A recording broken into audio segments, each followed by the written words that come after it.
Estamos también transmitiendo a través de las distintas plataformas y les damos la bienvenida a esta webinar a todas las personas que se atreven a pensar en un nuevo Chile, en este marco de proceso histórico, en este marco de proceso constituyente, y a través de la cultura reforzar las ideas sobre lo que significa un cambio constitucional que abrió la ciudadanía, donde estamos a paso de cumplir transformaciones de un modelo y un sistema para muchos injusto, para en su lugar mejorar las condiciones y la calidad de vida de las personas a través de derechos sociales y servicios que aseguren el desarrollo humano y el bienestar, que incluya también como bastión la promoción y el desarrollo cultural.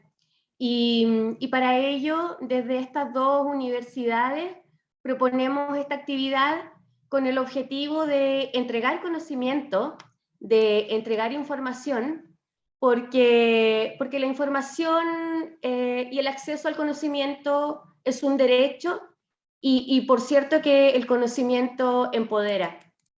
También realizamos esta webinar con el objetivo de que este diálogo interdisciplinario, local y desde una mirada internacional pueda ser considerado en nuestras prácticas cotidianas y también aquellas líneas de trabajo que eventualmente puedan generar mayores niveles de asociatividad entre las comunidades de nuestras universidades para poder establecer redes de trabajo que puedan enriquecer la investigación y desde ahí aportar a la creación de políticas públicas y de igual manera aportar en la labor de gestión que pueda contribuir a nuestras sociedades.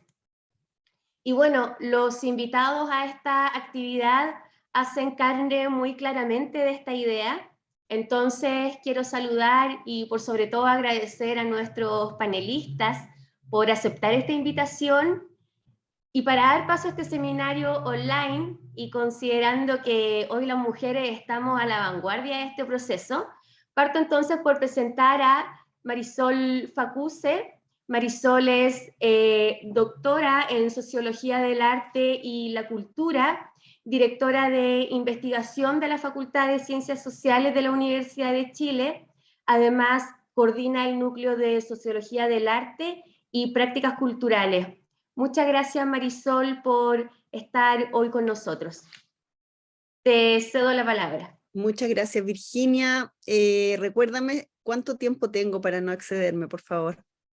15 minutos. 15, perfecto. Bueno, es un honor, una alegría compartir este espacio.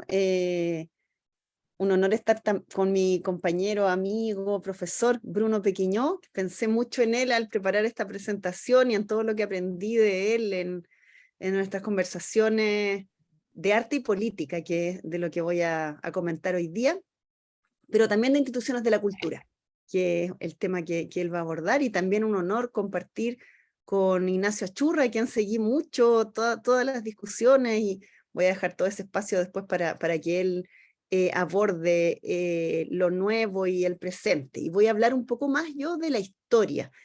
Al saber que estaba Ignacio acá, dije, bueno, voy a entregar algunos elementos más bien de historia, porque quién más que él, que participó, que protagonizó esta discusión, podrá hablarnos del presente. Entonces titulé esta presentación Instituciones de la Cultura y del Patrimonio en Chile en el siglo XX, apuntes para una genealogía. Contarles que es una investigación en progreso, o más bien una investigación permanente, una especie de magma, para tomar acá historia, de algo que está así, que estoy permanentemente buscando una especie de coherencia en un interés que ha recorrido todos mis trabajos como socióloga del arte, que tiene que ver con las relaciones entre arte, política y utopía.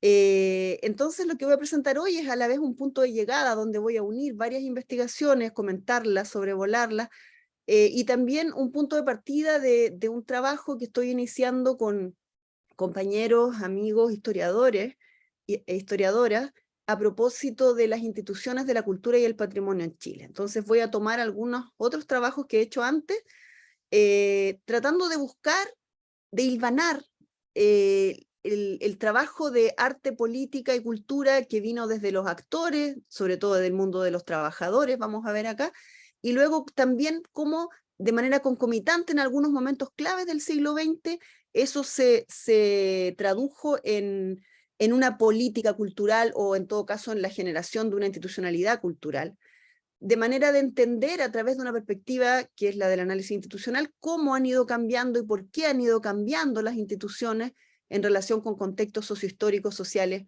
específicos. Una genealogía entonces de políticas y de acciones en cultura y patrimonio con una perspectiva de una sociología histórica. Voy a partir comentando, para quienes no conozcan en los inicios del siglo XX, 1910 más o menos, estado oligárquico, primeras décadas del siglo XX, consolidación del capitalismo industrial en Chile, paso de un modo de producción colonial a uno de producción capitalista, lo que nos enseñaban en la escuela como la cuestión social, ¿no es cierto? Las condiciones paupérrimas de vida de los sectores populares, transformaciones en las relaciones económicas y laborales, el auge de la industria salitrera, que provocó cambios profundos en la organización social de los trabajadores y también en la articulación política de sus demandas. En esta época es poco conocida, pero muy interesante la historia de los teatros obreros.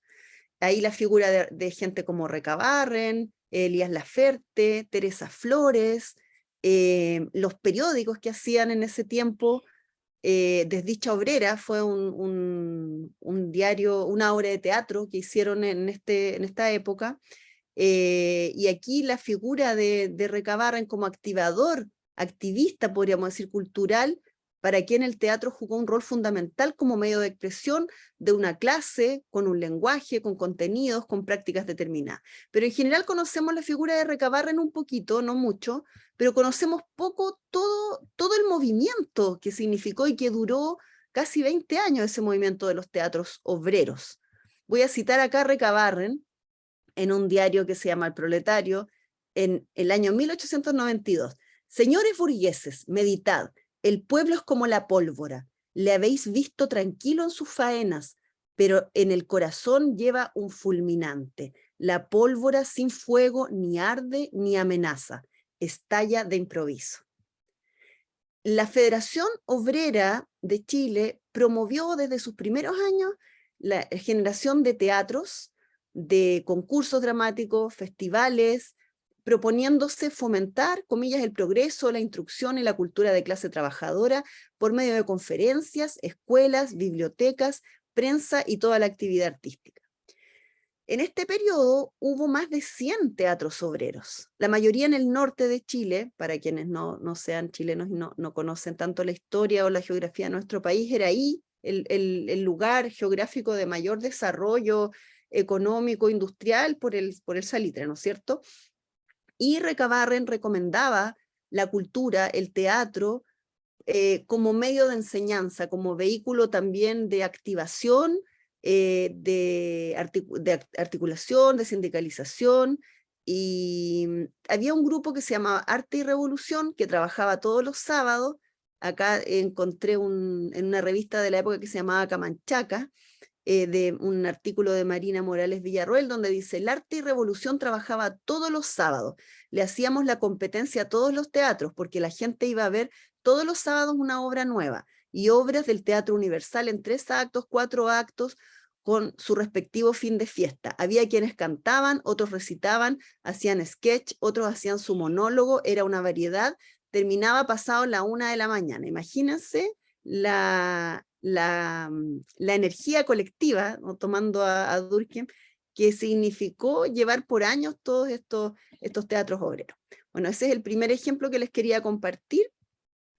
Más o menos años después, en 1929, se crea la DIVAM, es la Dirección de Bibliotecas, Archivos y Museos de Chile, que hace poquito tiempo ya comenzó a formar parte del Ministerio de Cultura, de Artes, Culturas y Patrimonio, pero que a mí me interesa mucho comprender la genealogía de esta institucionalidad en concomitancia con estos movimientos populares de teatro y de cultura y de acción política. Bueno, la DIVAM se crea con el objetivo, bueno, la DIVAM una institución del Estado, ¿no es cierto?, que está en la época que en Europa están los frentes populares, que también creo que esto es bien importante. Se propone reunir 10 instituciones culturales formadas desde el nacimiento de la República para conservar las principales colecciones bibliográficas, culturales, artísticas y científicas de la nación. El Museo Nacional de Historia Natural, que había sido fundado en 1830, la Biblioteca Santiago Severín de Valparaíso en 1873, el Museo de Historia Natural de Valparaíso, 1878, el Museo Nacional de Bellas Artes, 1880, Museo de Historia Natural de Concepción a principios del 20, Museo Histórico Nacional también a principios del 20, Museo de Talca 1925, el Registro Conservatorio de la Propiedad Intelectual 1925 y el Archivo Nacional creado en 1927. En esta investigación yo estoy en este momento y para eso lo que estoy haciendo es entrevistar sobre todo a mujeres, porque es lo que más he encontrado, hay mujeres increíbles que trabajaron en la DIVAM. Ya ahora hace un par de semanas con un colega y compañero de la USACH, entrevistamos a Clara Butnik, bibliotecóloga, investigadora, directora de la DIVAM entre 2000 y 2006, y a través de su biografía encontramos la importancia de las mujeres en las instituciones del patrimonio, la importancia de los exilios también, porque muchas fueron, por ejemplo, Clara misma fue exiliada en Venezuela, conoció, visitó Escandinavia, en ese tiempo Unión Soviética, mucha solidaridad internacional, y ella, una mujer muy aguda, brillante, inteligente y muy capaz, aplicó acá en Chile experiencias que ella vio, ideas que ella tuvo en su exilio, siempre con el propósito de democratizar la lectura, los libros, la biblioteca. Creó, por ejemplo, todo este concepto de biblioteca sin muros, las cajas viajeras de libros, las bibliolanchas, que ella misma nos contaba que fue la iniciativa de una mujer de crear una lancha, una barcaza, ¿no es cierto?, que era biblioteca, bicilibros, carreta con libros, bibliobuses, redes de bibliotecas, centro de documentación, la Biblioteca de Santiago, que está en un barrio donde nadie le tenía fe a esa biblioteca, nos contaba ella, porque decían, no, se van a robar los libros. No se han robado ni un libro, nos contaba ella. Los lectores son muy respetuosos de los libros. Lo mismo cuando ella tuvo la idea de hacer el bibliometro. Mucha gente puede que conozca o pida, yo pido a veces en el bibliometro también. Nadie de la institucionalidad le tenía fe a la posibilidad de poner una biblioteca en un metro, porque decían los van a romper, los van a quemar. No, un respeto enorme a los libros. En Chile existe ese respeto, ese cariño, ese amor por los libros. Y otra experiencia que quiero comentar, si es que me da el tiempo, tú me dices, Virginia, es Quimantú, una editorial de Estado creada durante el gobierno de la Unidad Popular y que tiene mucho que ver también con este amor por el libro, con esta especie de historia de amor entre el Estado, podríamos decir, y la lectura y el libro en los sectores populares. Fue iniciativa de Salvador Allende, presidente Allende, cuando era diputado en 1967, y se propuso crear una empresa editorial de Estado que contribuyera a ampliar los horizontes intelectuales y culturales de la nación, lo que redundaría especialmente en el beneficio de las capas más modestas de la población. Este proyecto se concretó más tarde, cuando Allende era presidente, y la editorial Zigzag, que era una editorial muy reputada, muy importante, pero que estaba en quiebra, Allende le propuso comprar esa editorial, no se expropió, como mucha gente dice en fake news de la época. Esto se compró, fue comprado por el Estado, y se puso a disposición de la población libros a un precio muy barato. En ese tiempo la propuesta era que costaran lo mismo que una cajetilla de cigarros Hilton, era en ese tiempo cigarros baratos y populares, que un libro costara lo mismo que una cajetilla de cigarro y que estuviera cerca de donde vivían los trabajadores y las personas que no tenían acceso a los libros.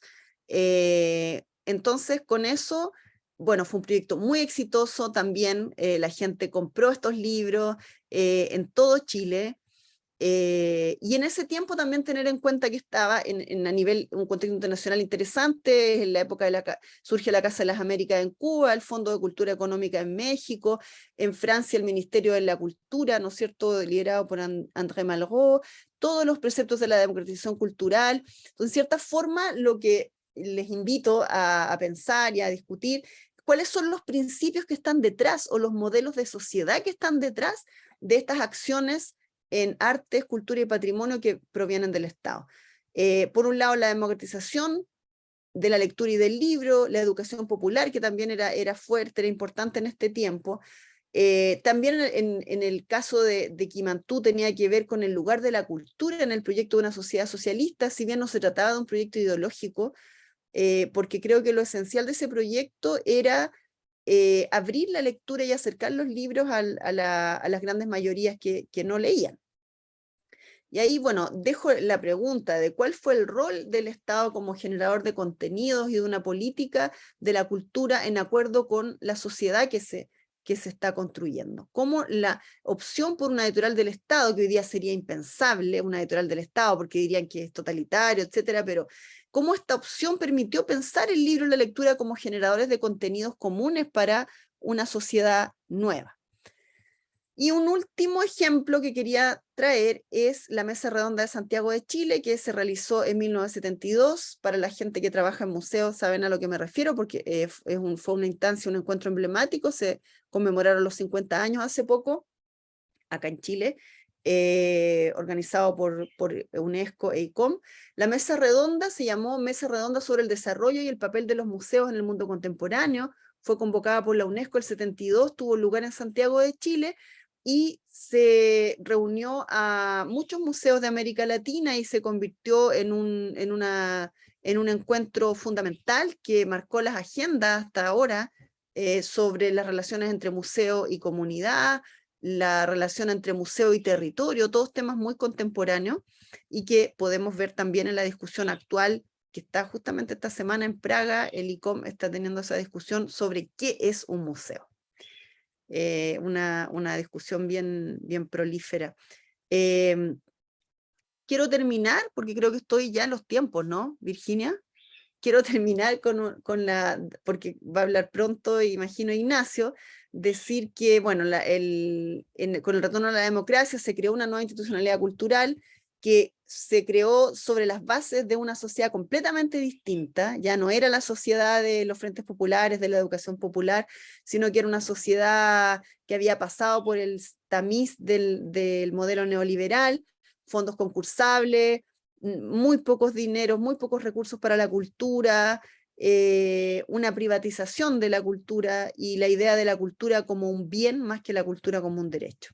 Así es que eso creo que dentro del Ministerio de la Cultura, de las Artes y del Patrimonio es un desafío repensar un modelo de fomento de las artes, de las culturas, de difusión, democratización, en base a otro modelo de sociedad que no sea competitivo y que no vea a la cultura como un bien, sino que como un derecho y algo que todos podemos crear y de lo cual podemos gozar.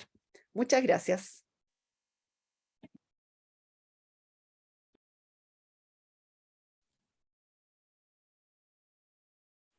Muchas gracias, Marisol. Un tema sin duda interesante respecto de la democratización de la lectura, que tiene un lugar relevante en la discusión de acercar libros y revistas a los espacios cotidianos y sociales para elevar la calidad de vida de las personas. Y en este sentido, las universidades del Estado también han realizado una labor importante en potenciar el trabajo colaborativo y en promover el acceso democrático a las artes, a la cultura, al patrimonio, como por ejemplo también los laboratorios de gestión cultural territorial que lidera el área de extensión universitaria de la Universidad Tecnológica Metropolitana. Y en este sentido quiero presentar a nuestra siguiente exponente.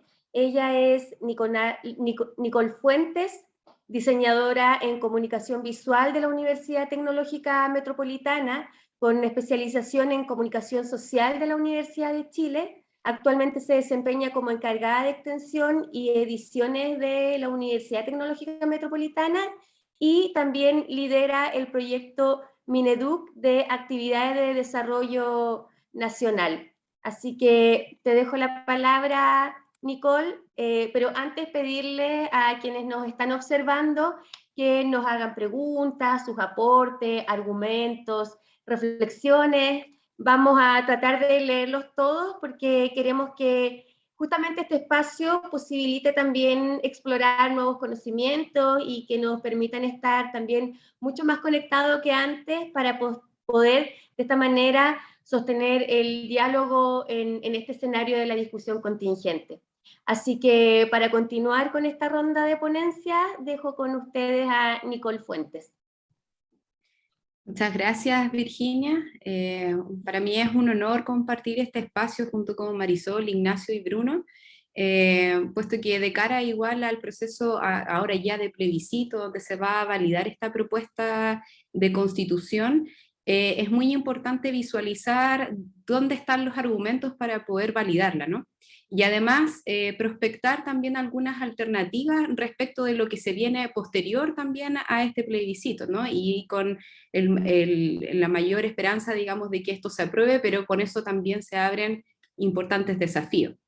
Tú bien lo adelantaste, Virginia, y yo creo que se complementa muy bien lo que voy a mencionar y que exponer con lo que también mencionaba Marisol, puesto que las universidades también hemos desarrollado bastantes acciones, sobre todo amparadas en el concepto de vinculación con el medio, un poco de manera obligatoria en el contexto de la Comisión Nacional de Acreditación, ¿no? Que ha puesto distintos parámetros para que movilicemos y movamos la aguja en distintos niveles, pero la cultura y las artes siempre han estado, digamos, en la base y un poco más también debilitada respecto también de otros componentes universitarios y sociales. Entonces, hace ya más o menos unos 10 años yo creo que ese paradigma ha tratado de cambiar y es por eso que quiero mezclar, digamos, estas dos realidades de nuestra construcción y proceso y esta otra alternativa que se puede sumar a los ejemplos que mencionaba Marisol, ¿no?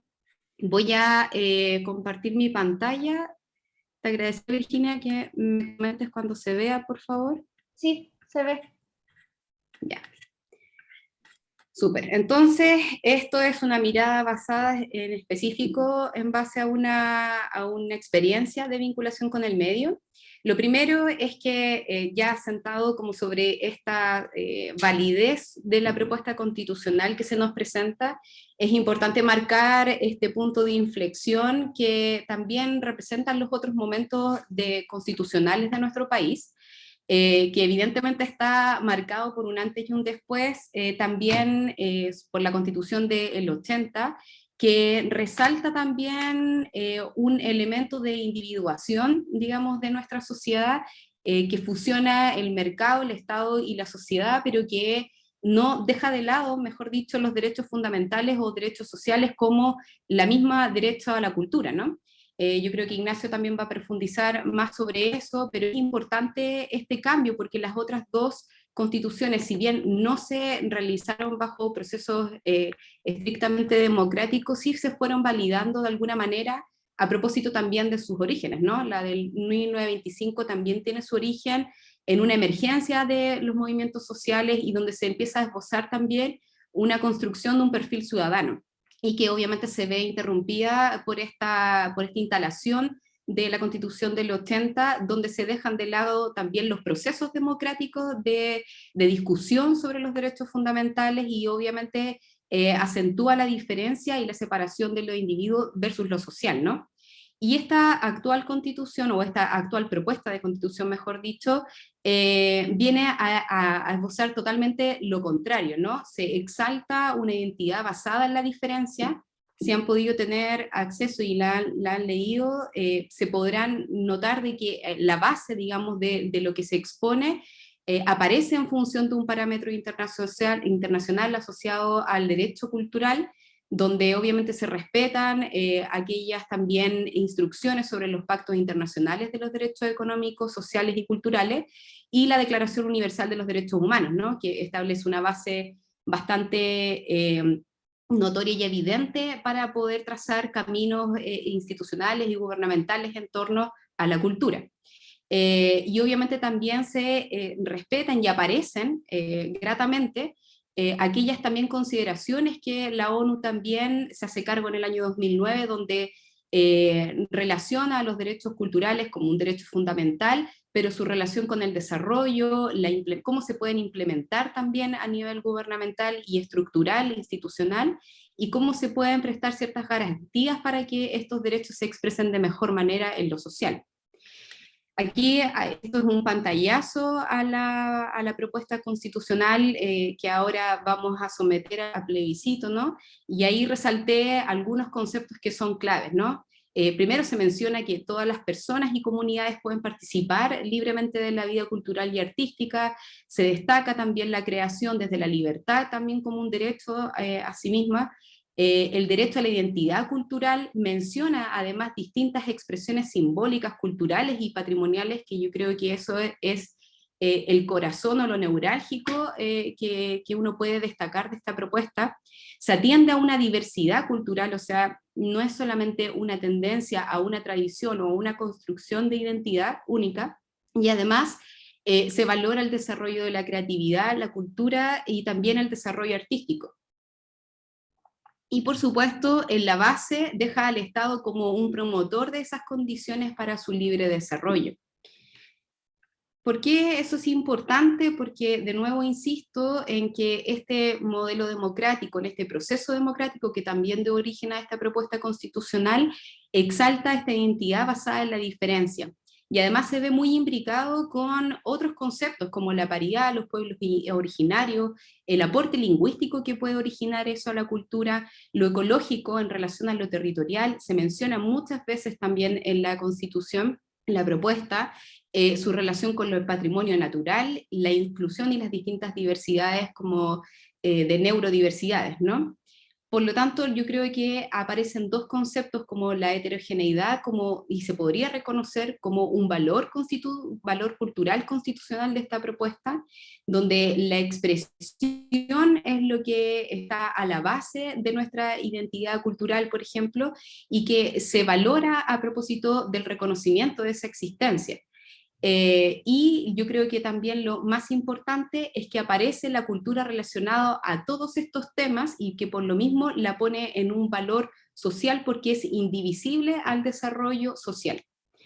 Y aquí lo conecto en concreto también con esta experiencia de proyecto que ha sido financiado por el Ministerio de Educación, que hemos denominado Laboratorios de Gestión Cultural Territorial, porque de alguna manera se ancla con esta visión y esta función que tienen las universidades de vincularse con el medio para propiciar la bidireccionalidad, por ejemplo, y la retroalimentación a la docencia. O sea, no entender a las universidades desde como una pirámide y en la punta estar ubicadas las universidades como emanando distintos conocimientos o distintos productos que les sean útiles a la sociedad, sino que de alguna manera exista un diálogo y una integración con lo que pasa en el medio y cómo éstas las pueden ir absorbiendo, ¿no?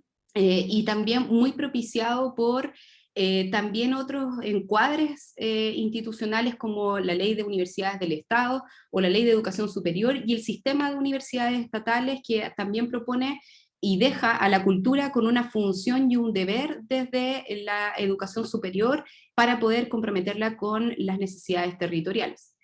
Este proyecto además tiene su corazón basado en la co-creación y por lo tanto es un proyecto que iniciamos el año pasado y que ya lleva ahora 1 año y medio de ejecución y que en todo su desarrollo hemos tratado de detectar las necesidades territoriales para luego de eso proponer lineamientos programáticos comunes a los entornos preferentes que son de interés para la universidad.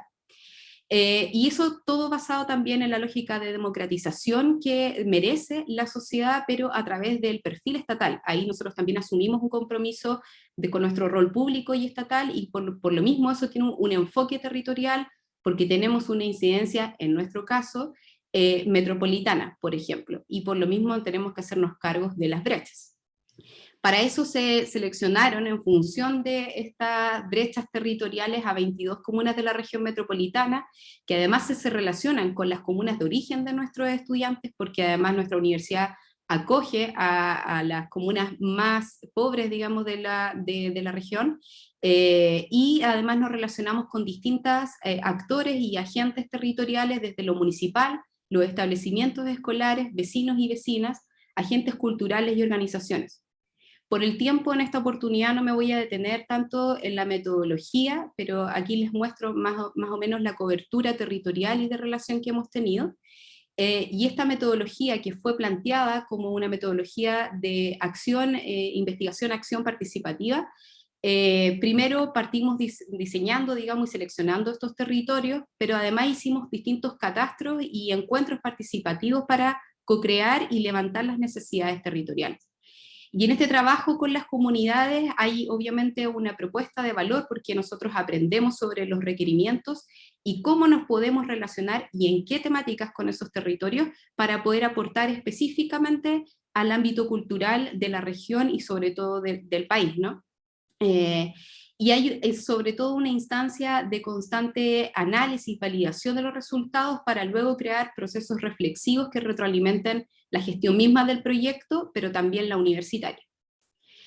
Aquí voy a saltar inmediatamente a los ejes de desarrollo que se pudieron obtener en base a todo este catastro y análisis territorial, cultural que hicimos, donde se esbozan 6 temáticas o lineamientos principales para nuestra gestión y desarrollo futuro y prospección del proyecto.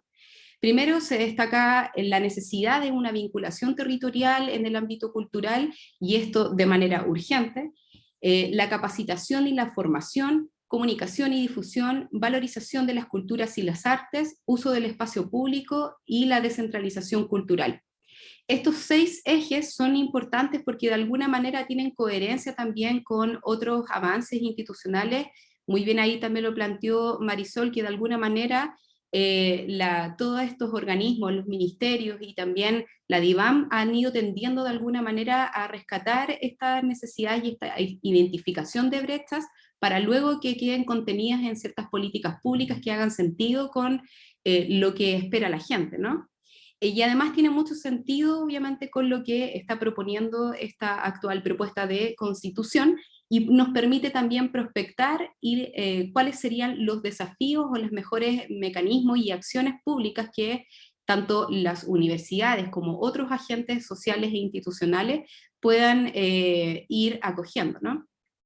Lo importante es que cada uno de estos ejes o estas necesidades de alguna manera también representan una realidad y que también deberían mirarse cómo atenderlos luego de que una constitución actualizada, refrescada en función de las mismas cosas que propone y que mencioné al comienzo, puedan hacerse carne y bajar metodológicamente también en función de nuevas políticas públicas, ¿no? Por ejemplo, en la vinculación territorial lo que más aparece es esta desconexión de las necesidades de los territorios con la institucionalidad o versus lo comunitario. En el ámbito de la capacitación y formación, la valoración o la poca valoración de la práctica cultural también de las comunidades. En la comunicación y difusión se reconoce la poca visibilidad y el reconocimiento que también tienen las comunidades sobre sus mismos territorios. Y eso está muy relacionado también a la descentralización cultural, donde se espera que exista mayor identidad y organización basada en la gestión pública, pero orientado hacia lo colectivo.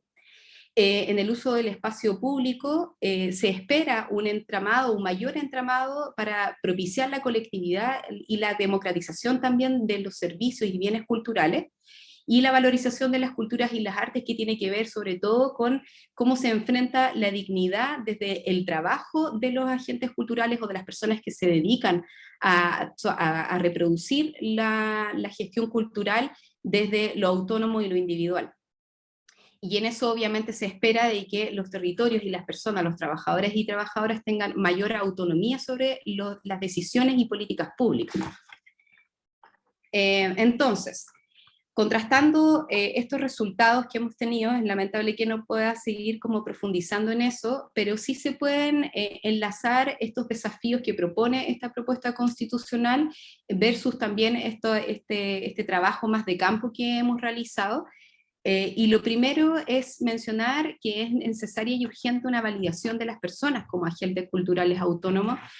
Marisol también a exponer, por ejemplo, el caso de todos los movimientos obreros y la forma en que se gestaron también esas experiencias tiene que ver un poco con valorar las experiencias, no solamente de una persona cuando tiene un título asociado a una función cultural, sino que también desde la gestión comunitaria, y que eso se exprese y se entienda como una participación política desde la gestión cultural, basada en los saberes. En segundo punto, la estructura y la institucionalidad cultural, que debería ser ampliada y comprometida con la educación. Si bien actualmente, como lo mencioné, las leyes proponen también un encuadre y ponen a la cultura como un elemento integrador de las otras funciones, por ejemplo, sociales o educativas, en la actual, por ejemplo, Constitución no aparece tampoco, por ejemplo, el desarrollo artístico vinculado al aprendizaje y a la gestión de los saberes, por ejemplo, desde la temprana edad. Y eso es algo que sí se podría hacer, por ejemplo, con la actual Constitución, o sea, la propuesta de Constitución. La relación cultural, ¿cómo se propone y cómo se puede pensar la cultura y el derecho a la cultura orientado hacia el bienestar social colectivo? Y esto es muy importante porque si bien esta propuesta de constitución va a encuadrar, digamos, todas estas utopías, estos deseos en función de la cultura, también es necesario ir construyendo discursivamente el aporte y el valor de la cultura en función de distintos capitales, ¿no? Aquí yo puse el caso y menciono el caso neozelandés, que en particular asocia obviamente al bienestar social y colectivo, al capital social. Y eso está vinculado también a ciertas acciones que son reconocidas, por ejemplo, por el Ministerio de Hacienda.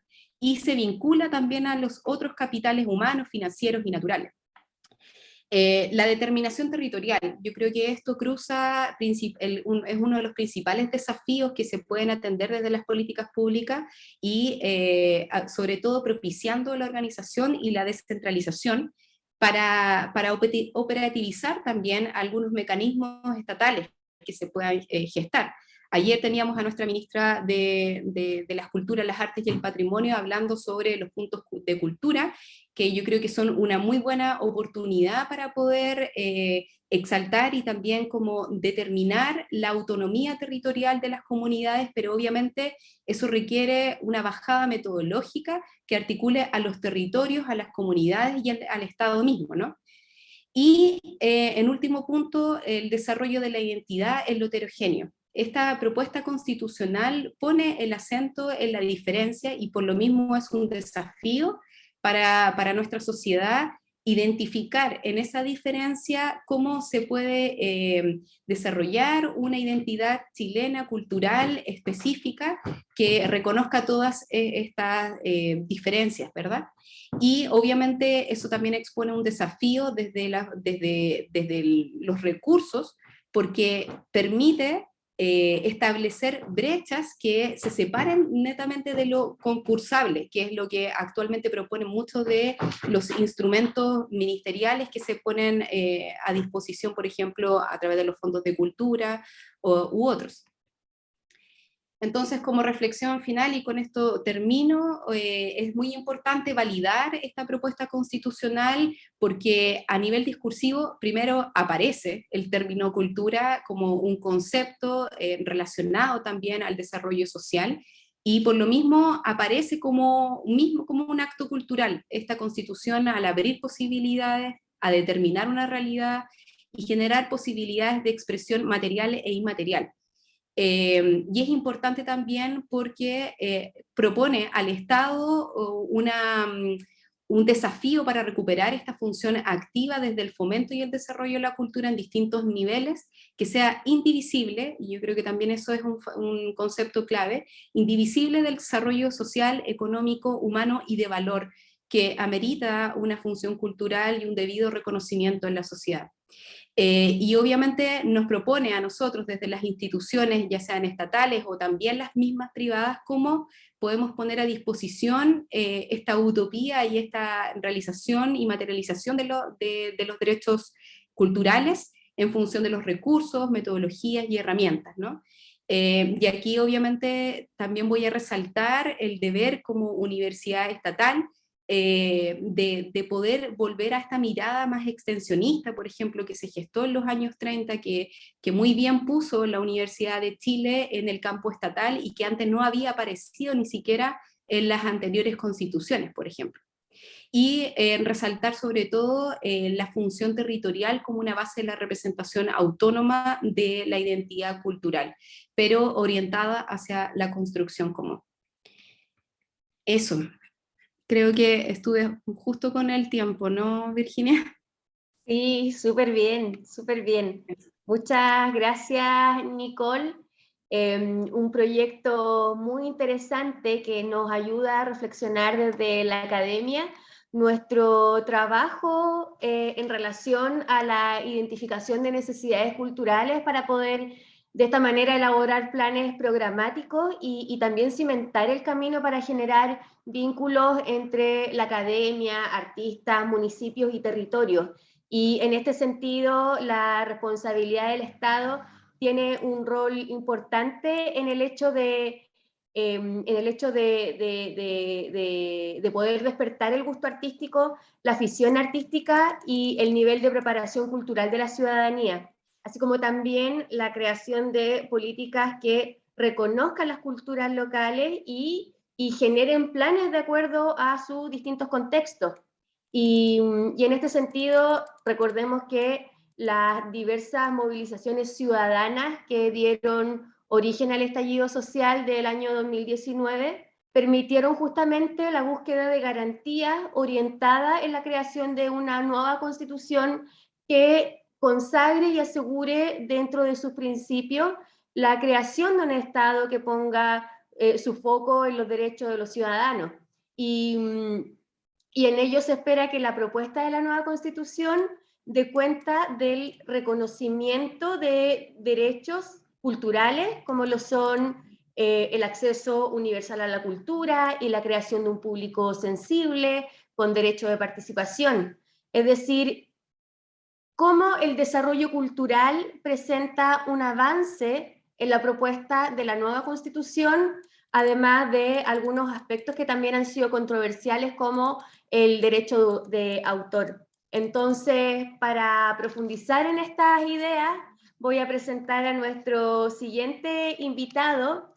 Él es Ignacio Achurra. Ignacio es actor, director, dramaturgo, magíster en arte de la Universidad Católica y ex constituyente. Además, él fue coordinador de la Comisión de Sistemas de Conocimiento, Cultura, Ciencia, Tecnología, Arte y Patrimonio. Un tema tremendo que hoy queremos abordar, así que muy bienvenido, Ignacio. Muchas gracias por haber aceptado nuestra invitación, así que te dejo la palabra. Muchas gracias, Virginia. ¿Se escucha bien? Súper bien. Ya. Bueno, en primer lugar, agradecer la invitación a ambas universidades.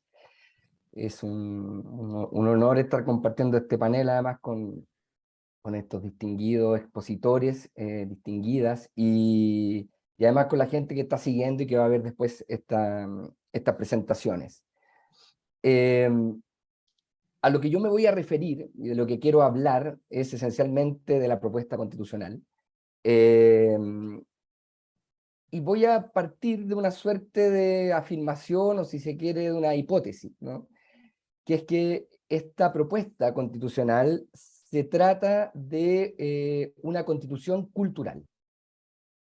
Y voy entonces a desarrollar y explicar por qué creo que esta es una constitución cultural. Primero hay un elemento cuantitativo que no es menor. La palabra constitución, perdón, la palabra cultura, en sus diferentes conjugaciones, en esta propuesta constitucional se menciona 59 veces, ¿ya? Y en la constitución vigente, la del 80, con su reforma del 2005, para que no digan que no hacemos cargo de aquello, la menciona 4 veces, ¿no? Entonces hay un factor cuantitativo bien significativo. El concepto de cultura, como todos bien sabrán, es un concepto en permanente disputa, un concepto en permanente evolución, y que no es una discusión cerrada, ¿no? Y que por cierto no es un homólogo, una analogía o un sinónimo, es la palabra exacta, de lo que pudieran ser las expresiones artístico-culturales, o la expresión o la disciplina artística, ¿no? Muchas veces se usa para referirse a la expresión artística como la cultura, ¿no? Siempre es importante explicar que la cultura es un concepto mucho más complejo y que involucra muchos más elementos, ¿no? De la producción, o si se quiere, la actividad societaria, ¿no? Y hay una definición que a mí me gusta mucho, que es precisamente de la Declaración de Friburgo sobre Derechos Culturales del año 2007, que me parece muy apropiada además para lo que es esta propuesta constitucional, que dice que los valores, las creencias, las convicciones, los idiomas, los saberes y las artes, las tradiciones, instituciones y modos de vida por medio de los cuales una persona o un grupo expresa su humanidad y los significados que da a su existencia y a su desarrollo, ¿no? El concepto de constitución cultural surge a inicios del siglo XX y tiene como tres dimensiones, ¿no? Una que refiere a un ámbito de la vida humana, ¿no? Como pueden ser lo político, lo económico, lo social. Otra dimensión que se refiere a la cultura como derecho, y una última a la cultura como una función del Estado. Dado ese marco general, voy a entrar al terreno, ¿no? De por qué yo creo que esta es entonces una constitución cultural. En primer lugar, en el carácter que define al Estado en la propuesta constitucional, se dice que se trata de un Estado intercultural. Esto está en el artículo 1.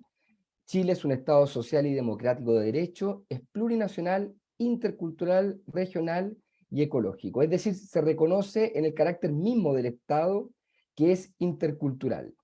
Y en el artículo 11 se hace una bajada de la idea de interculturalidad y se dice que la promoción y el reconocimiento del diálogo intercultural, horizontal y transversal entre las diversas cosmovisiones de los pueblos y naciones que conviven en el país con dignidad y respeto recíprocos, ¿no? Entonces, hay un primer elemento que es el carácter de un Estado intercultural, que se traduce en un deber del Estado de garantizar mecanismos institucionales, promoción de políticas públicas que favorezcan el reconocimiento y la comprensión de la diversidad étnica, de la diversidad cultural, pero superando las asimetrías existentes, ¿no? En el acceso, la distribución y el ejercicio del poder, así como todos los ámbitos de la sociedad. Por lo tanto, el concepto de interculturalidad apunta, ¿no? A una interacción entre las culturas de un modo horizontal y sinérgico, ¿no? Y eso está en la definición misma del carácter del Estado. Luego, en un segundo nivel, están los principios constitucionales. Los principios constitucionales establecen dos elementos nuevamente vinculados a la cultura: la interculturalidad, o sea, la interculturalidad aparece como carácter del Estado, pero también como un principio constitucional, y el de la diversidad cultural. Y esto es súper significativo porque la diversidad cultural dialogan con la interculturalidad, pero no son exactamente lo mismo, ¿no? La diversidad cultural se refiere precisamente a la inclusión de diferentes perspectivas culturales dentro de una sociedad, dentro de un país, dentro de una comunidad. Y es importante, a propósito de algo que mencionaban las dos anteriores expositoras también, ¿no? Cuando hablamos de la diversidad cultural, reconocemos, entre otras cosas, por ejemplo, que no hay una pura forma de ser chilenos, ¿no? Sino que la idea de ser una comunidad, país, está compuesta en su esencia por formas de vida, por prácticas, por construcciones simbólicas, por prácticas artísticas diversas, y que deben entonces de relacionarse de manera horizontal, sinérgica, de respeto y valoración mutua, ¿no? A través del concepto de interculturalidad. Hay un tercer elemento que es la institucionalidad. Los ministerios en la tradición constitucional chilena no tienen rango constitucional porque permanentemente hay ajustes, ¿no? Hay cambios en los ministerios. Ahora mismo se está proponiendo, por ejemplo, el Ministerio de Seguridad. Por lo tanto, le daría una cierta rigidez, ¿no? Constitucionalizar los ministerios. Sin embargo, el Ministerio de las Culturas, las Artes y los Patrimonios va a tener, a propósito de todo lo que vamos desarrollando en esta ponencia, digamos, de esta Constitución Cultural, nuevos mandatos y lineamientos constitucionales respecto al rol que debe cumplir el Estado con el desarrollo, fomento, garantía de las artes y la cultura.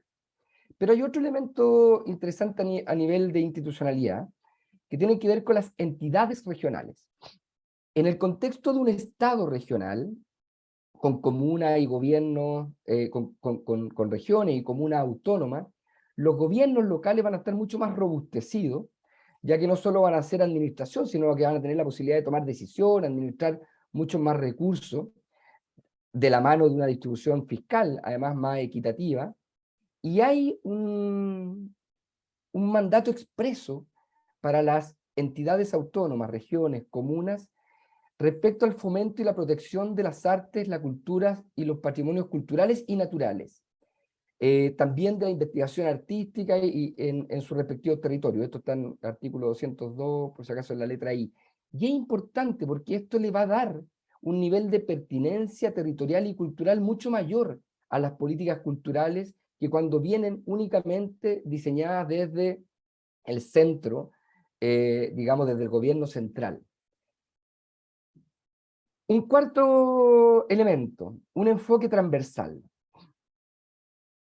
La Constitución tiene en todos sus elementos, yo diría dos principios, dos valores que la recorren. Uno es el de la interculturalidad, que ya lo abordamos, y hay otro, un segundo, que es el de la pertinencia cultural.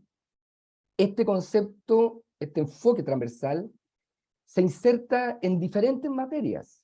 En salud va a haber una pertinencia cultural, ya hay prácticas, por ejemplo, de medicina integrativa o que considera medicinas consideradas alternativas, ¿no? Como puede ser la medicina mapuche. Ya la salud pública recoge e incorpora parte de esas prácticas, pero aquí va a haber un mandato constitucional de pertinencia cultural. Por ejemplo, en la educación, a través, qué sé yo, del plurilingüismo, pero también de otros elementos que han estado muy como alejados de esta idea, como puede ser la vivienda, ¿no? Y el derecho a la vivienda. Hoy día la vivienda está siempre, digamos, diseñada, la vivienda social, desde una perspectiva, qué sé yo, que considera elementos de orden climatológico, territorial, por supuesto, con una vivienda social construida en Aysén, que tiene que enfrentar el viento y la lluvia, no es lo mismo que una construida en Atacama, ¿no? Pero además se va a tener que agregar un elemento de pertinencia cultural. Y esto es muy interesante porque significa que entonces una vivienda social para una comunidad que practica la agricultura familiar campesina, bueno, no puede tener un patio de 20 metros cuadrados, ¿no? Porque precisamente su cultura está determinada por una práctica que es el cultivo familiar, ¿no? Y la vida en torno a un modo de vida que es la agricultura familiar campesina. Entonces, ahí hay un otro elemento que es el enfoque transversal. Un quinto elemento, que es la relación entre cultura y educación. Y aquí quiero citar derechamente algunos artículos e incisos de la propuesta de nueva Constitución. Por ejemplo, ¿qué es la educación de acuerdo a la nueva Constitución? En el artículo 35, inciso segundo, señala que la educación es un proceso de formación y aprendizaje permanente a lo largo de la vida, indispensable para el ejercicio de los demás derechos y para la actividad científica, tecnológica, económica y cultural del país, ¿no? Hay entonces un vínculo profundo entre el sentido de la educación y el desarrollo de la cultura, ¿no? Respecto a los fines de la educación, esto está en el artículo 35, en el inciso tercero. Dice que los fines de la educación son la construcción del bien común, la justicia social, el respeto de los derechos humanos y de la naturaleza, la conciencia ecológica, la convivencia democrática entre los pueblos, la prevención de la violencia y discriminación, así como la adquisición de conocimientos, el pensamiento crítico, la capacidad creadora y el desarrollo integral de las personas, considerando sus dimensiones cognitivas, físicas, social y emocionales. Es decir, en el fin de la educación, nuevamente aparece un elemento que es sustantivo para las artes, que tiene que ver con la capacidad creadora, ¿no? Y el desarrollo integral de las personas. Y por último, en los principios de la educación, en el artículo 35, inciso cuarto, se dice que son la cooperación, la no discriminación, la inclusión, la justicia, la participación, la solidaridad, la interculturalidad, aparece nuevamente en los principios de la educación, el enfoque de género, el pluralismo y los demás principios consagrados en esta Constitución. Y por último, que tiene un carácter no sexista y se desarrolla de forma contextualizada, considerando la pertinencia territorial, cultural y lingüística, ¿no? Es decir, nuevamente, la cultura dialoga, se inserta, se cruza con los principios, el objetivo, el sentido de la educación en la nueva propuesta de Constitución. Un sexto elemento. Chile, y lo decía Nicole de manera muy clara, digamos, tiene una deuda importante respecto a ponerse al día en tratados internacionales en materia cultural, ¿no? Si bien algunos aspectos de aquello están recogidos en la legislación, no tenían un reconocimiento constitucional ni un tratamiento integral. Y quiero mencionar algunos de los tratados con los que Chile se alinearía si es que efectivamente la nueva Constitución es aprobada en el plebiscito del 4 de septiembre.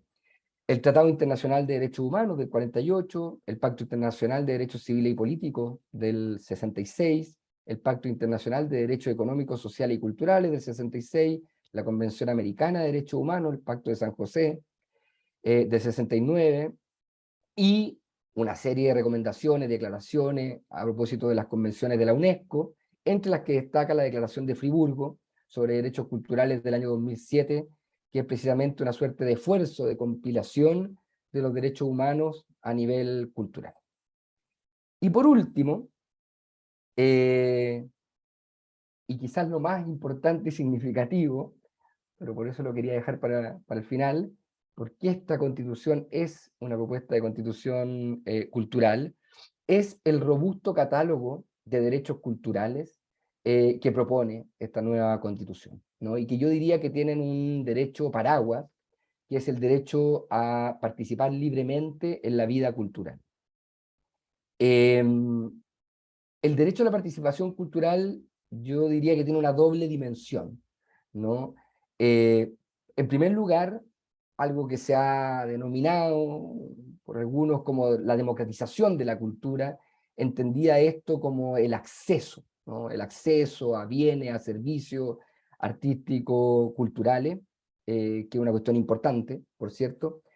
Pero hay un segundo elemento, y que algunos definen como la democracia cultural, y que es precisamente que las comunidades tengan las condiciones para crear, para ejercer, por ejemplo, el derecho a la educación artística, para conocer las diferentes culturas y también para tomar decisiones respecto a cuestiones que afectan y deciden sus formas de vida y su cultura. Y pongo un ejemplo. En San Pedro de Melipilla, la señora Teresa, con la que me volví a encontrar el otro día, una antigua luchadora por el agua, me decía, mire, aquí nuestra cultura está amenazada y está desapareciendo, porque nosotros vivimos en torno a la agricultura familiar campesina, y la agroindustria está contaminando las napas y nos está impidiendo desarrollar nuestra cultura. Los jóvenes se están yendo, y nuestra cultura se está extinguiendo. Los cantores a lo humano y a lo divino, los payadores de la laguna de Aculeo, de Paine, que nacen en torno precisamente a un acuífero, a una laguna natural, como era la laguna de Aculeo, que por razones de uso indebido, de desvío de cauce, etcétera, se terminó secando, ¿no? Entonces ahí vemos cómo otros elementos de orden medioambientales, elementos de orden, qué sé yo, materiales, determinan también la supervivencia y la posibilidad del desarrollo de una cultura.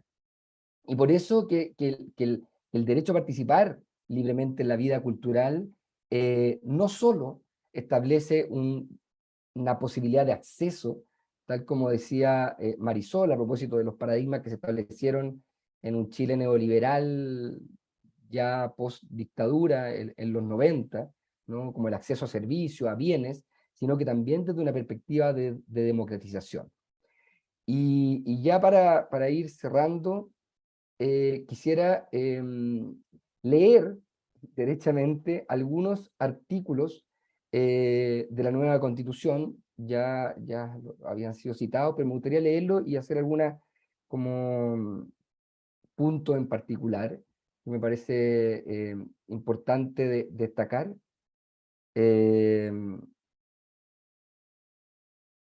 Estoy haciendo un acomodo aquí porque tengo dos pantallas y quiero una cosa para allá y otra para acá. Ya.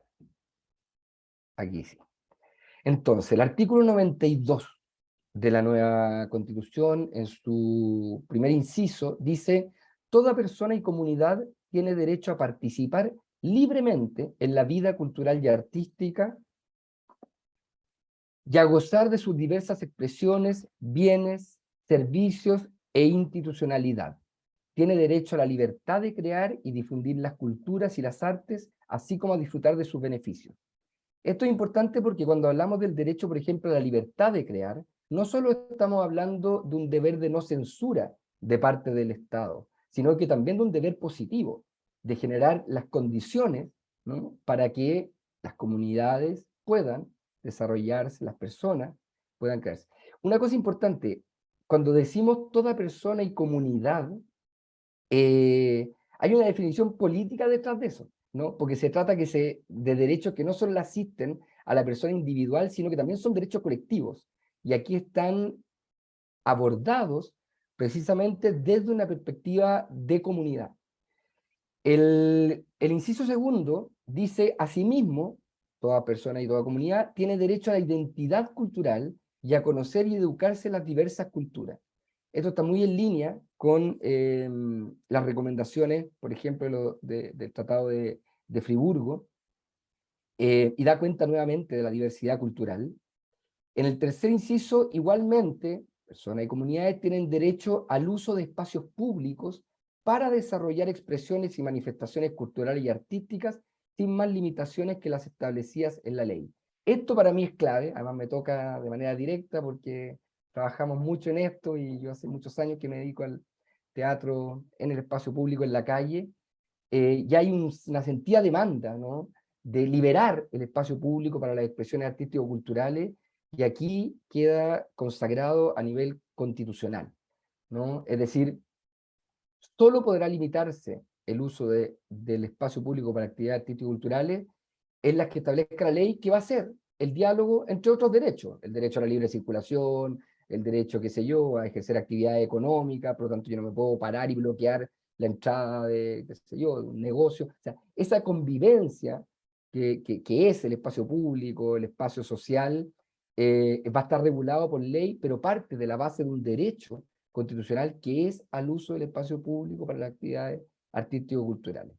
En el inciso cuarto aparecen ya derechamente los deberes del Estado, y dice que el Estado promueve, fomenta y garantiza la interrelación armónica, volvemos al principio de interculturalidad, y el respeto de todas las expresiones simbólicas, culturales y patrimoniales, sean estas materiales e inmateriales, y el acceso, desarrollo y difusión de las culturas, las artes y los conocimientos, atendiendo a la diversidad cultural en todas sus manifestaciones y contribuciones, bajo los principios de colaboración e interculturalidad. Es decir, aparece un robusto mandato al Estado de tener un deber positivo en garantizar la posibilidad del desarrollo, del acceso, de las propias formas de prácticas culturales, etc. Luego dice, además, debe generar el Estado las instancias para que la sociedad contribuya al desarrollo de la creatividad cultural y artística en sus más diversas expresiones. Esto también es significativo porque desplaza esta idea de que la cultura es un problema de los agentes culturales, ¿no?, hacia la sociedad en su conjunto, ¿no? Es decir, la sociedad toda contribuye al desarrollo tanto de la creatividad cultural y artística y eso debe ser también entonces un deber de fomento del Estado. Y por último, que el Estado promueve las condiciones para el libre desarrollo de la identidad cultural de las comunidades y personas, así como de sus procesos culturales. Hay varios artículos más referidos a la protección del patrimonio, otros en donde se vincula el desarrollo de la cultura con los diversos sistemas de conocimiento. Y para terminar, como una suerte de premisa, que yo creo que fue muy interesante y que fue, estuvo en la base de la discusión de cómo se instaló la Comisión sobre Sistemas de Conocimientos, Culturas, Ciencia, Tecnologías, Artes y Patrimonios.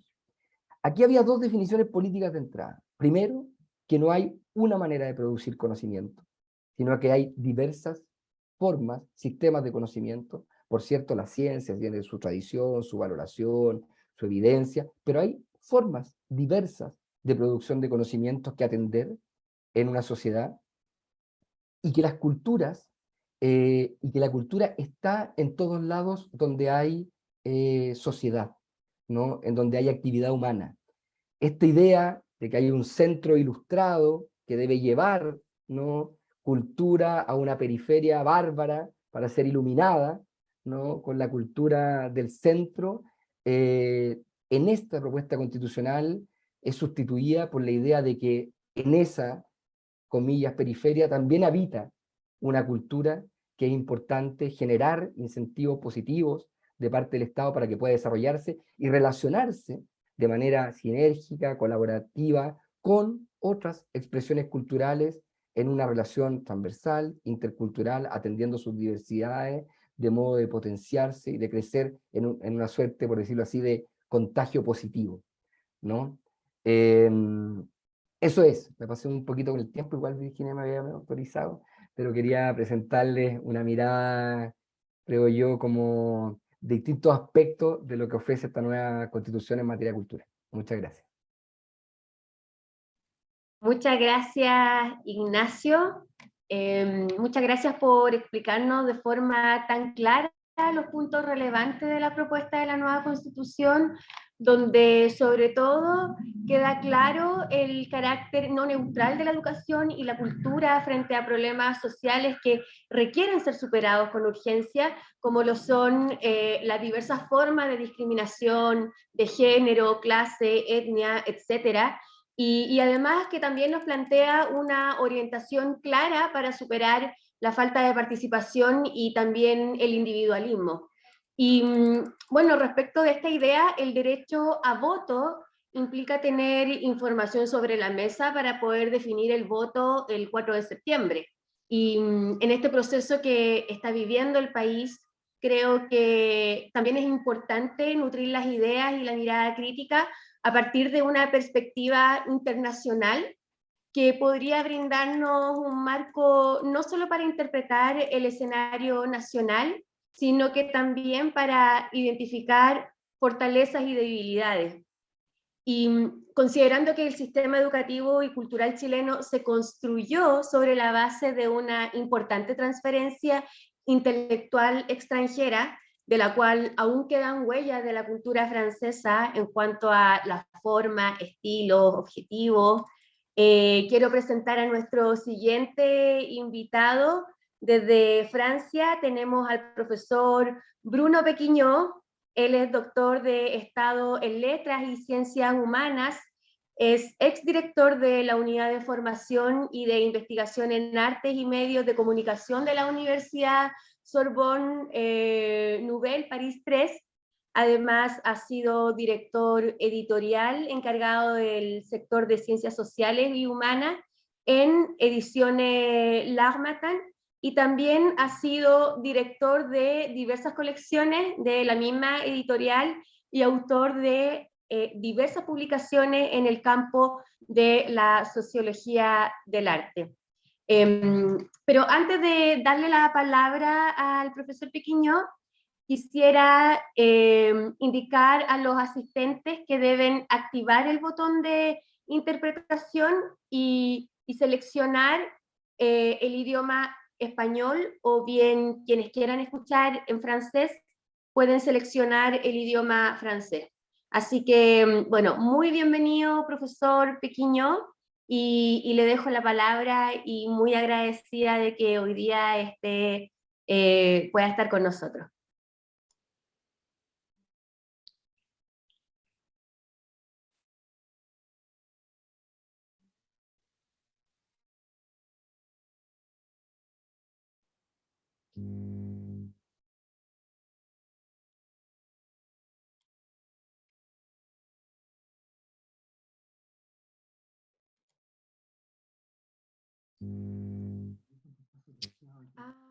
Profesor, disculpe, está silenciado.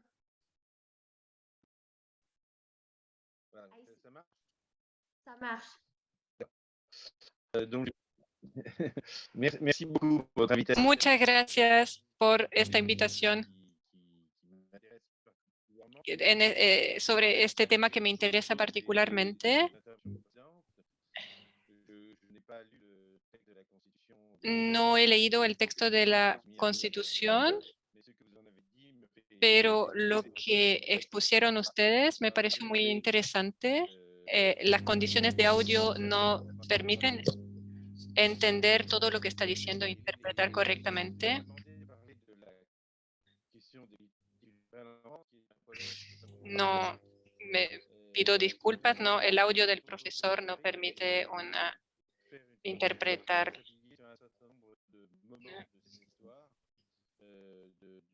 En France, qui est assez longue et qui explique peut-être la spécificité No sé, Profesor Pequiño, se escucha con muchas interferencias. Professeur Péquignot, on a quelques problèmes parce qu'on ne vous entend pas très bien. Donc, une recommandation, c'est d'étendre l'écran pour pour écouter mieux votre exposé.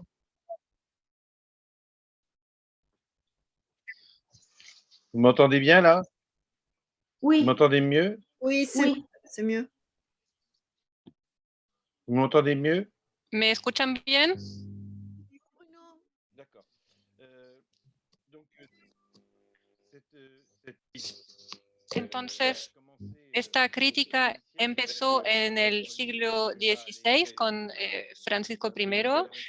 No voy a pasar mucho tiempo hablando de eso, pero es un momento en que se tomaron varias decisiones importantes para la historia de Francia en términos de educación, con la creación del Colegio Real de Francia, la imposición del francés como lengua nacional y lengua oficial, y la creación del Archivo Nacional, real en ese tiempo y nacional hoy día, que crea la memoria del país. Podemos decir que esta política, que fue muy original en este tiempo,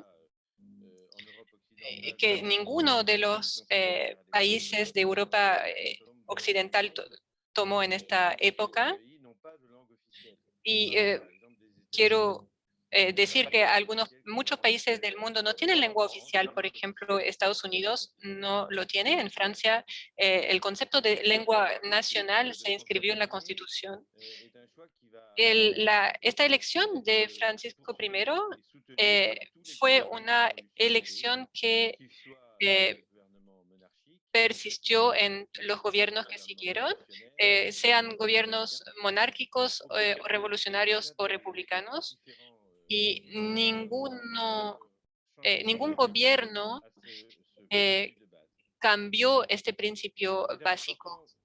Lo que es importante entender en el lugar de la cultura en Francia, se trata de constituir una identidad nacional alrededor de ciertas prácticas, y también es una visión exterior. La elección del francés, por ejemplo, también se inscribe contra el latín de la Iglesia, que domina en Europa en este tiempo, y contra el español.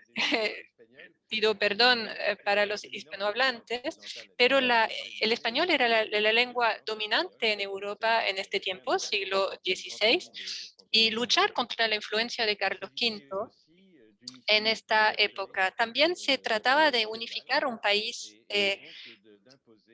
compartimentado, dividido, y imponer unas reglas comunes para todos. La pregunta de la universalidad de la cultura y la cultura para todos. En Francia se habla más de democratización de la cultura, es el término empleado por Malraux, o de democracia cultural, empleado por Jacques Lang, pero eso aparece mucho más tarde en el siglo XX. Uno de los primeros puntos importantes de esta historia, primer hito, fue la Revolución Francesa y la ley presentada por Condorcet para los objetos de arte, que dice que los objetos de arte, los libros del Estado son nacionales. Se habla de mobiliario nacional, y estas instituciones tomaron bienes de castillos o casas burguesas de personas que habían emigrado o que habían sido condenadas por los tribunales revolucionarios. Para darles una cifra, la Biblioteca Real había aproximadamente 10.000 libros, y cuando Napoleón Bonaparte accedió a ser emperador, había aproximadamente 1.000.000 de libros después del gobierno revolucionario. Y es importante para mí, este momento es importante porque es la primera vez que en la ley se inscribe la idea de servir al pueblo, y que la cultura está al servicio del pueblo, y que la cultura pertenece al pueblo, y que los objetos de arte y las obras culturales pertenecen al pueblo. Y con este principio, el Museo del Louvre es gratis algunos días, porque la cultura y los objetos culturales pertenecen al pueblo y tienen que contribuir a su formación y su educación. Esta política revolucionaria, que tiene una herencia directa de la filosofía de la Ilustración, insiste de manera esencial sobre la importancia de la educación y el lugar de la cultura y las artes en la formación de los ciudadanos. Las etapas que para llegar a la situación actual son muchas, pero no voy a insistir en todas, pero en una, las más importantes, las leyes de Jules Ferry al final del siglo XIX, que crea la escuela laica y gratuita, eso permitió hacerla obligatoria. Un principio que algunos trataron de cuestionar, pero que es todavía la base de la educación nacional en Francia. Ven que voy avanzando muy rápidamente en la historia, pero después de la Segunda Guerra Mundial, la democracia cultural se volvió un tema democrático muy importante en Francia. El movimiento de la resistencia en Francia decía la posibilidad para todos los niños franceses de beneficiar de la instrucción y acceder a la cultura más desarrollada, sea cual sea la situación económica de sus padres. La Constitución de la Cuarta República de 1946 retoma este principio del Consejo Nacional de la Resistencia en su artículo 25 y dice que la cultura más amplia tiene que ser ofrecida al pueblo sin otra limitación que las aptitudes de cada uno. Cada niño tiene derecho a la instrucción en el respeto de la libertad. Es un derecho constitucional. El acceso a la cultura es un derecho constitucional. Y quiero insistir en el hecho que todo lo que se hace desde la Revolución Francesa, el acceso a la cultura siempre se vincula con el acceso a la educación. Son dos aspectos indisociables de una sola política. Y la Constitución de la Quinta República, que todavía está vigente, reafirma los principios de las constituciones pasadas y no cambia lo que acabo de decir. Como siempre en Francia, desde, al menos desde el reino de Luis XIII y XIV y sus ministros Richelieu y Colbert, esta política fue primero fue dirigida por un Estado centralizado para garantizar que cada habitante pueda beneficiar de los mismos servicios, sea cual sea su lugar de residencia. El principio de igualdad de derechos y deberes implica que la ley sea la misma en toda la República. Muchos esfuerzos serán necesarios para poder desconcentrar el aparato del Estado y llegar a la descentralización. El vínculo entre cultura y educación se hace también a partir del hecho que en 1959 el conjunto de las instituciones de cultura dependía del Ministerio de Instrucción Pública, que volvió el Ministerio de Educación Nacional. El Ministerio de Cultura fue una creación importante porque primero fue un ministerio de Estado, un ministerio que está dispuesto arriba de todos los otros ministerios, que depende del primer ministro y permite imponer ciertas políticas a los otros ministros.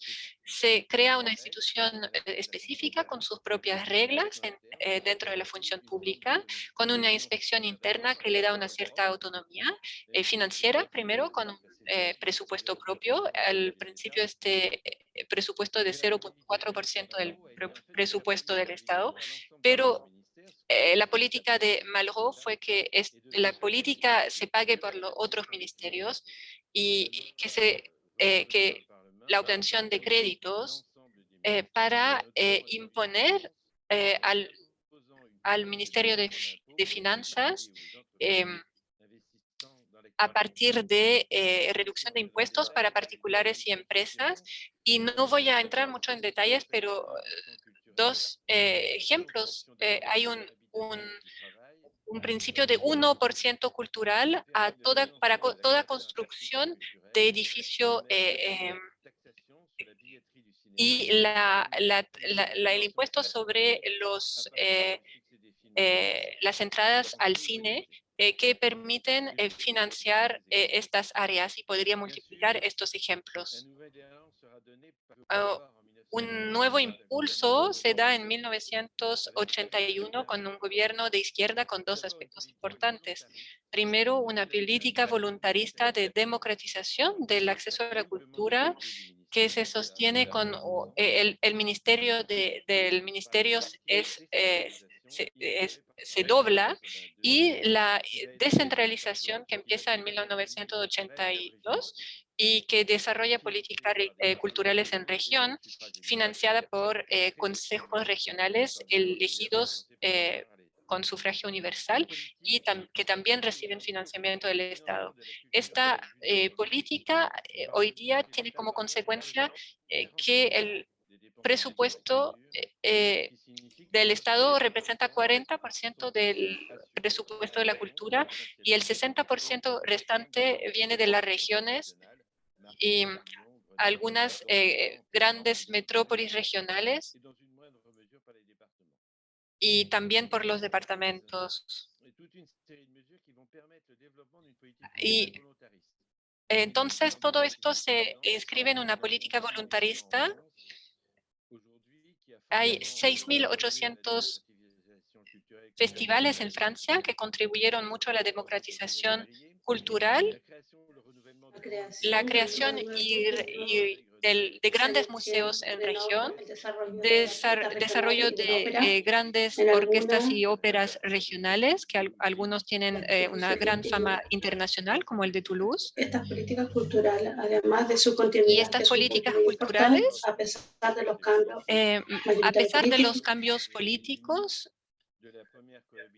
la primera cohabitación entre 1988 y la colaboración fue establecida con la educación nacional, manteniendo por una parte la existencia de las formaciones artísticas en la escuela, en los colegios y en los liceos, clases de música, artes plásticos, teatro, danza, pero también por el desarrollo de una política cultural de iniciación a la cultura. a las artes por las clases que se llaman aparte programas artísticos culturales, que financian proyectos artísticos en las escuelas, las residencias de artistas, pero también la puesta en marcha de cooperación con instituciones culturales, museos, teatros, ópera, permitiendo al público joven acceder gratuitamente a la cultura. Paralelamente a estas políticas con la educación nacional, una política en favor de los más desfavorecidos, los sin clase, los migrantes, se pusieron en marcha. A través de la mediación cultural, una nueva actividad profesional en vías de profesionalización permitió la creación de un mundo de personas, de permitir que las artes y la cultura sea accesible a todos aquellos que no tienen acceso fácil y donde los medios materiales por su origen social o nacional son obstáculos también para acceder a la cultura. Y que la cultura es para ellos también y no solamente para los iniciados o favorecidos. Los números de dispositivos puestos en marcha para esto por las colectividades locales, apoyadas por el Estado, para poblaciones específicas, jóvenes, personas mayores, cesantes y inmigrantes. Lo que se llama el Pase Cultura o el Pase Pro Cultura, que según las regiones tienen nombres diferentes y es una especie de una tarjeta de crédito cultural que permite comprar gratuitamente libros, películas, discos, conciertos, entrar a un museo, un festival, o inclusive ir al cine. Para resumir y antes de concluir, quiero decir que se trata de una política global. Todos los aspectos de la vida cultural se toman en cuenta, la creación, difusión, recepción, y tiene una voluntad de hacerlo contenida, continúan siempre en el tiempo. Laurence Fleury, cómo la red de políticas públicas puede traducirse por una regresión de su participación en la vida de una institución cultural, con dos ejemplos, el Teatro Nacional Popular y el Museo Georges Pompidou en París. Después de este cuadro que parece un poco idílico quizás para ustedes, quiero que hablemos de una manera menos optimista. Primero, estas políticas son frágiles. Pueden en cualquier momento poner en cuenta por la disminución de los créditos. No hay espectáculos vivos accesibles a un número mayor sin subvenciones diversas directamente de las instituciones o indirectamente financiadas por el público, y a menudo las dos. Las evoluciones de las elecciones, porque la evolución de las elecciones políticas, como lo ha mostrado el gobierno de Chirac, con Leotard en la cultura, que pusieron cuestionarios en la creación desarrollada por el primer ministro y destruyó una parte de este trabajo destruido en los últimos años. Felizmente este ministerio rápidamente fue reemplazado por otro ministerio hasta el 93, que será seguido por el ministerio Toubon, la política de Jean-Claude esencialmente. Ustedes pueden ver que con excepciones políticas ambiguas de Malraux, los grandes avances de políticas culturales se hicieron en los gobiernos de izquierda. Los gobiernos de derecha han modificado las reformas de izquierda e inclusive las han detenido. Entonces el peligro siempre está ahí, es más fuerte, siempre es difícil de evaluar el real impacto de una política cultural. Un poco como es difícil evaluar también una política de prevención en el mundo sanitario. Cómo saber con precisión y rigor lo que estas políticas tienen como enfermedades, por ejemplo, es el mismo problema en el términos de cultura. Cómo evaluar los cambios que la gente ha seguido tomando en cuenta con su contacto, con las obras culturales y con el arte. Cómo saber si este acceso realmente les ha aportado algo, si realmente se adquirieron esos conocimientos y si se hace consciente o inconscientemente, cómo fue transformada su vida positivamente. Pero eso no lo podemos excluir de una manera negativa. Para algunos de derecha, la legitimidad de una intervención del Estado, la existencia misma de políticas culturales, y para otros se trata, contrariamente, de formar una actividad política con derechos constitucionales. Algunos, entre los sociólogos y los hombres de política, en general de derecha, cuestionan esta idea de que se lleve a cabo una política cultural, diciendo que consideran que es un fracaso. Pero hay que saber de quién es el fracaso, las políticas de democratización cultural o de la falta de voluntad política de continuar con esto. En todo caso, con Gilles Évêque, la democratización cultural no nos debe conducir a renunciar. Este fracaso debe aceptarse, que no todo el mundo hizo una reflexión o una autonomía con respecto a este tema. hay que aceptar que esto se mantenga en la alineación de la cultura. La Revolución Francesa, quiero terminar con esto, afirmó, apoyándose con los años de la luz, que no hay saber inútil y tampoco hay ignorancia inútil. Hay que activar la espontaneidad de la cultura tampoco es espontánea. El deseo de cultura no es natural, depende de un tipo de conocimiento. Solamente con la riqueza o la existencia que solamente con la forma de poder adquirirla. La gente política, hay que poner prácticas políticas en cultura que tienen que favorecer este conocimiento.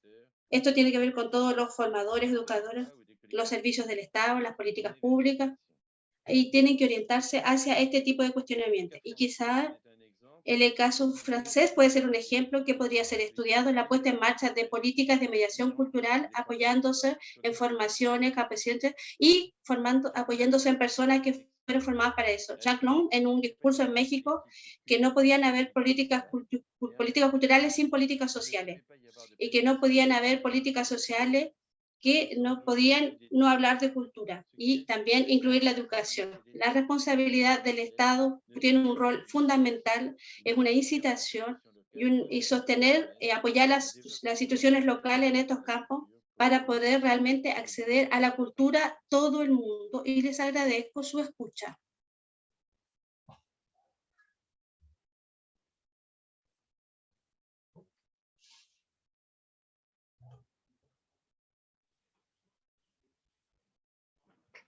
Una mirada internacional nos proporciona información sobre la calidad del desarrollo cultural de otros modelos y también nos ayuda a construir una mirada más aguda respecto de las políticas que se plantean en este periodo de propuesta constitucional. Así que muchas gracias y bueno, hemos llegado al final de esta webinar o seminario en línea. Creo que no tenemos preguntas del público, pero hemos podido compartir en torno a una serie de temas muy interesantes sin duda.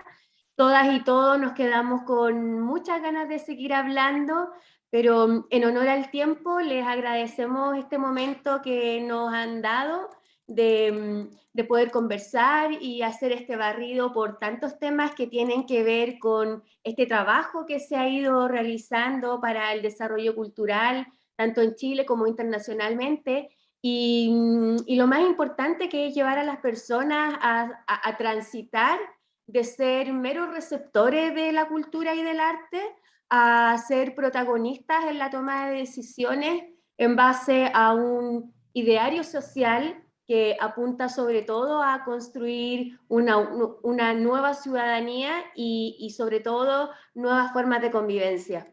Y bueno, nos despedimos entonces agradeciendo la coordinación entre la Facultad de Arte de la Universidad Católica y la Universidad Tecnológica Metropolitana, agradeciendo también la disposición y la valiosa participación de nuestros exponentes, Marisol, Nicole, Ignacio y profesor Pequiñó. Muchas gracias. Quiero también aprovechar de agradecer al equipo técnico que nos estuvo ayudando a todo momento y también el apoyo de las intérpretes Marie y Yarim y bueno, también al público asistente, muchas gracias y nos estaremos viendo en otra oportunidad, yo espero. Un aplauso para todos. Chao, Muchas gracias. gracias. Chao. Muchas gracias. Chao a todas. Oh, bueno. Ah, Chao, profesor. Virginia, gracias. chao, chao. Chao. J'espère à bientôt. J'espère à bientôt et merci beaucoup pour votre présentation. Au revoir. Au revoir. Au plaisir. Merci pour l'invitation et puis j'espère à bientôt aussi. À bientôt. Bueno, chao.